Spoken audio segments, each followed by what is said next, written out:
প্রিয় শিক্ষার্থীবৃন্দ, আশা করি তোমরা ভালো আছো।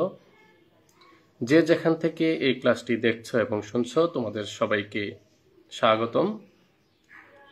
আশা করি তোমরা আগের ক্লাসগুলো মনোযোগ সহকারে দেখেছো এবং আজকের ক্লাসটিতেও তোমরা সাথে থাকবে এবং মনোযোগ সহকারে ক্লাসটি দেখবে।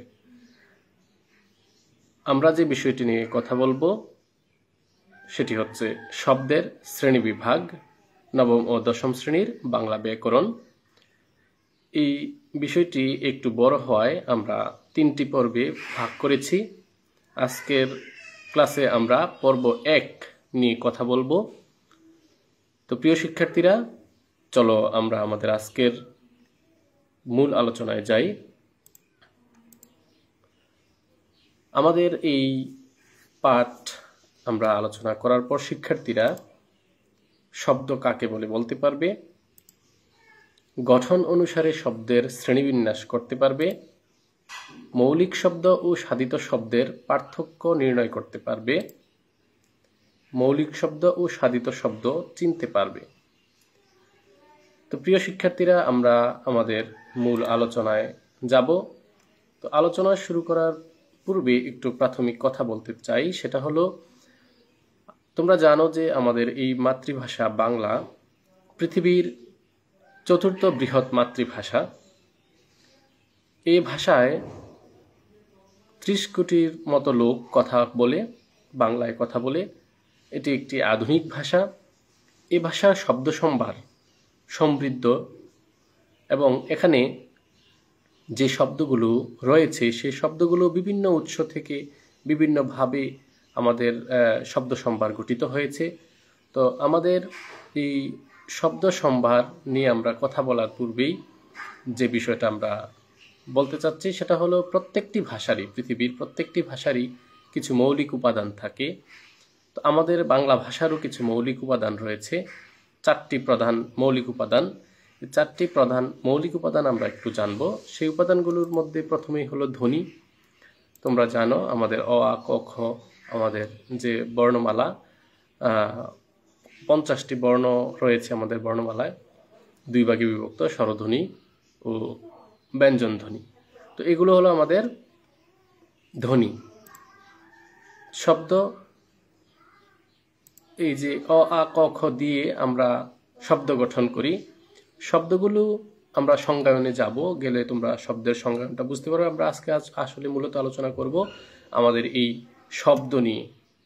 যেমন এখানে কয়েকটা শব্দ আছে, কাটা, কলম, কমল, কাটা, ফুল। এই যে শব্দগুলো নিয়ে আমরা আজকে আলোচনা করব। আমাদের ভাষার মৌলিক উপাদান এর দ্বিতীয় যে উপাদানটি, সেটি নিয়ে আমরা কথা বলবো। এছাড়া রয়েছে আরেকটি উপাদান, বাক্য। আমরা একটা বাক্য দেখতে পাচ্ছি, এই বাক্যের আবার অর্থ থাকে, এটা হলো বাক্যের অর্থ। তো আমরা এই যে 4টি মৌলিক উপাদানের মধ্যে প্রথমে আমরা আলোচনা করব দ্বিতীয় উপাদানটি নিয়ে। ধ্বনি নিয়ে আমার আগের ক্লাস আমরা করেছি, সেই আগের ক্লাসগুলোতে তোমরা ধ্বনি সম্পর্কে জেনেছো। তো আমরা ধ্বনি নিয়ে আর কথা বলতে চাই না, আমরা চলে যাব আমাদের শব্দের আলোচনায়। তো তোমরা শব্দ কাকে বলে সেটা নিশ্চয়ই জানো, তোমরা পড়েছ। তারপরও আমরা চেষ্টা করছি শব্দের সংজ্ঞায়নটা তোমাদের সামনে দিতে। কোনো ধ্বনি বা বর্ণের সমষ্টি যখন বিশেষ কোনো অর্থ প্রকাশ করে তখন তাকে শব্দ বলে। খেয়াল করবে প্রিয় শিক্ষার্থী বন্ধুরা, কোনো ধ্বনি বা বর্ণের সমষ্টি যখন বিশেষ কোনো অর্থ প্রকাশ করে তখন তাদেরকে শব্দ বলে। আমরা মুখে কথা বলার সময় আমরা কিন্তু আমাদের কথাগুলোকে দেখতে পাই না, আমরা শুনতে পাই। ধ্বনির বৈশিষ্ট্য হচ্ছে ধ্বনি শ্রুতিগ্রাহ্য। তো এই ধ্বনিগুলোকে একত্রিত করে কিছু ধ্বনি সমষ্টি মিলে কিন্তু আমাদের একটা শব্দ হয়। ওই শব্দটার আমরা একটা বিশেষ অর্থ পাই। এই জন্য বলা হয়েছে যে কোনো ধ্বনি বা বর্ণের সমষ্টি যখন বিশেষ কোনো অর্থ প্রকাশ করবে তখনই আমরা তাকে বলি শব্দ। তো আশা করি শব্দের সংজ্ঞা তোমরা বুঝতে পেরেছ। আমরা এবার যাব আমাদের এই শব্দের শ্রেণীবিন্যাসে। আমরা আমাদের শব্দগুলোকে, আমাদের ভাষার শব্দগুলোকে 3টি রাজ্যে ভাগ করেছি বা 3টি ভাগে ভাগ করেছি। সেগুলো হলো গঠন অনুসারে শব্দ, উৎস বা উৎপত্তি অনুসারে শব্দ এবং অর্থানুসারে শব্দ, এই তিনটি ভাগে আমরা আমাদের শব্দগুলোকে শ্রেণীবিন্যাস করেছি। প্রতিটি ভাগে কিন্তু বিভিন্ন প্রকারের শ্রেণীভেদ রয়েছে। তো গঠন অনুসারে শব্দের শ্রেণীভেদ দুই ভাগে বিভক্ত: মৌলিক শব্দ, সাধিত শব্দ। উৎস বা উৎপত্তি অনুসারে তৎসম শব্দ, অর্ধতৎসম শব্দ, তদ্ভব শব্দ, দেশি শব্দ, বিদেশি শব্দ। অর্থানুসারে যৌগিক শব্দ, রূঢ় বা রূঢ়ি শব্দ, যোগরূঢ় শব্দ। এই যে এক নজরে আমরা দেখলাম আমাদের শব্দের শ্রেণীবিন্যাস। আমরা এর মধ্য থেকে আজকের ক্লাসে পর্ব 1-এ কথা বলবো গঠন অনুসারে শব্দ, মৌলিক শব্দ এবং সাধিত শব্দ নিয়ে। তো চলো আমরা মৌলিক শব্দ ও গঠন অনুসারে শব্দের শ্রেণীবিন্যাসটা দেখলাম। আরেকবার দেখে নেই। গঠন অনুসারে শব্দ দুই প্রকার: মৌলিক শব্দ, সাধিত শব্দ। তো আমরা দেখব আমাদের এই মৌলিক শব্দ কাকে বলে। যে সকল শব্দকে ভাঙা বা বিশ্লেষণ করা যায় না তাদেরকে মৌলিক শব্দ বলে। প্রিয় শিক্ষার্থীরা, আমরা লক্ষ্য করলে দেখব বলেছে যে সকল শব্দকে ভাঙা বা বিশ্লেষণ করা যায় না তাদেরকে মৌলিক শব্দ বলে। তো ভাঙা যায় না বা বিশ্লেষণ করা যায় না, যদি আমরা ভাঙি শব্দগুলোকে, আমাদের এই মৌলিক যে শব্দগুলো, সেই শব্দের মৌলিক শব্দগুলোকে আমরা ভাঙা যায় না, বলেছে ভাঙা যায় না বা বিশ্লেষণ করা যায় না। যদি আমরা ভাঙি তাহলে এই ভাঙলে কি হবে? ভাঙলে এই শব্দগুলোর মৌলিক যে অর্থ সেটা হারিয়ে যাবে, মূল অর্থটা হারিয়ে যাবে। এই জন্য এই ধরনের শব্দগুলোকে ভাঙা বা বিশ্লেষণ করা যায় না। আমরা এদেরকে সিদ্ধ বা স্বয়ংসিদ্ধ শব্দ বলে থাকি, কারণ এই শব্দগুলো কে বিশ্লেষণ করা যায় না বলে, ভাঙা যায় না বলে এদেরকে বলা হয় সিদ্ধ বা স্বয়ংসিদ্ধ শব্দ। আমরা কতগুলো উদাহরণ দেখব, যেমন হাত, বই, কলম, কর, চুল। এই যে শব্দগুলো আছে, এই শব্দগুলোকে তোমরা কি ভাঙতে পারবে, বিশ্লেষণ করতে পারবে? নিশ্চয়ই পারবে না। কেন পারবে না? দেখো, খেয়াল করো, এখানে হাত একটা শব্দ, এটাকে যদি আমরা ভাঙি, জোর করে যদি আমরা ভাঙতে যাই, তাহলে হা যোগ ত হবে। তাহলে দেখবো যে এখানে হা শব্দটি দ্বারা কিন্তু হাত বোঝাচ্ছে না। যখন ভাঙার পরে ওই শব্দটার যে মূল অর্থ সেটা আমরা পাবো না, তখনই বুঝে যাবো যে এটা একটা মৌলিক শব্দ। যেমন বই, এটাকে ভাঙতে যাও তুমি, ব যোগ ই, ব দ্বারা কিন্তু বইকে বুঝায় না। কলমকে ভাঙলে কল যোগ ম, কল দ্বারা কিন্তু কলমকে বুঝায় না। এরকম করে বাকি শব্দগুলো যে আমরা যদি ভাঙি তাহলে তার মৌলিক অর্থটা হারিয়ে যাবে। যেই শব্দগুলো একেবারে উৎপত্তিগতভাবেই একেবারে মূল, শব্দের মূলটাকে আমরা বলেছি মৌলিক শব্দ, যেটাকে ভাঙা যাবে না, বিশ্লেষণ করা যাবে না। এই ধরনের শব্দগুলো হলো মৌলিক শব্দ। এমন হাজারো অসংখ্য শব্দ আমাদের ভাষায় আছে, তোমরা আশা করি মৌলিক শব্দগুলো চিনতে পারবে।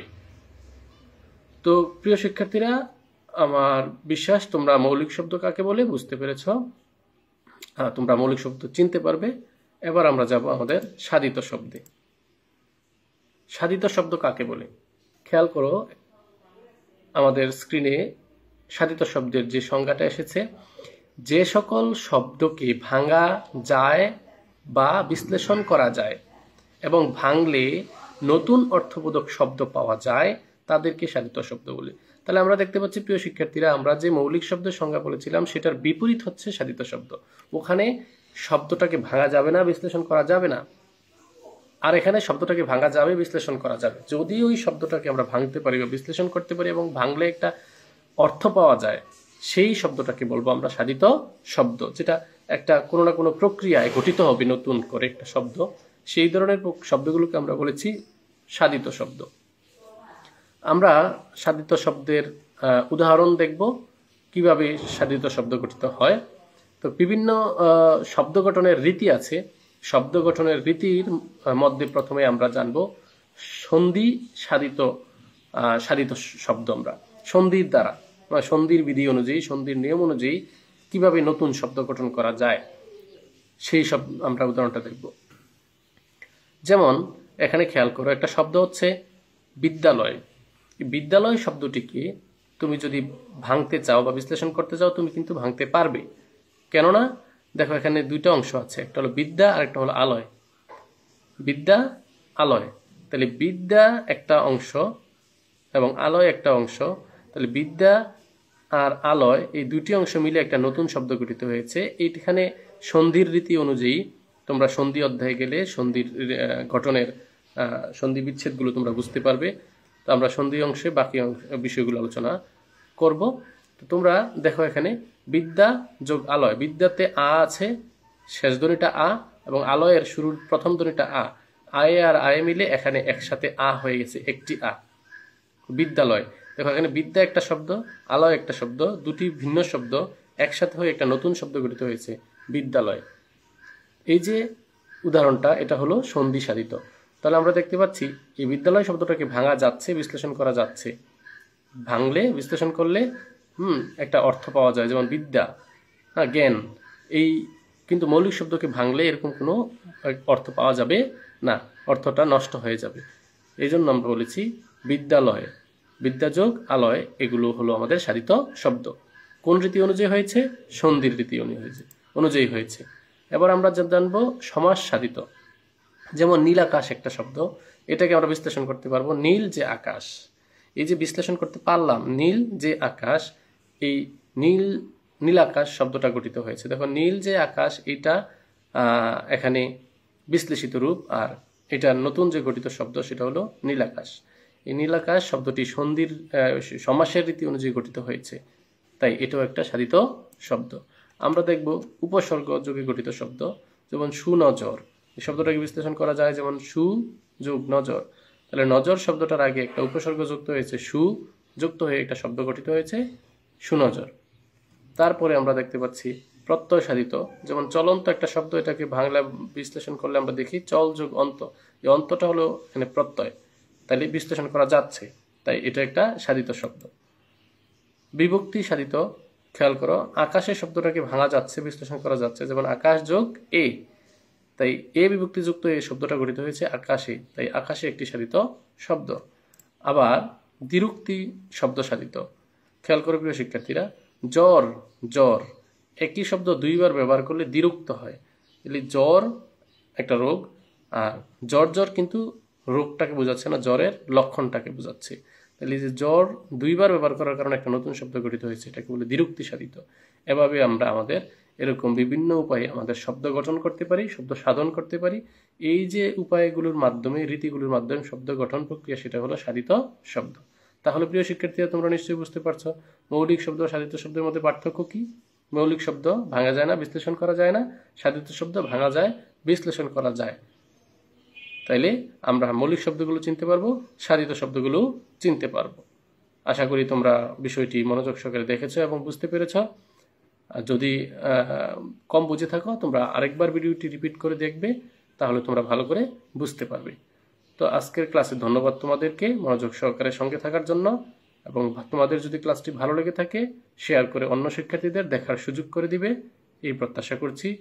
আর দ্বিতীয় পর্বে আমাদের শব্দের শ্রেণী বিভাগের দ্বিতীয় পর্বের আলোচনায় তোমাদের দেখার জন্য আমন্ত্রণ রইল।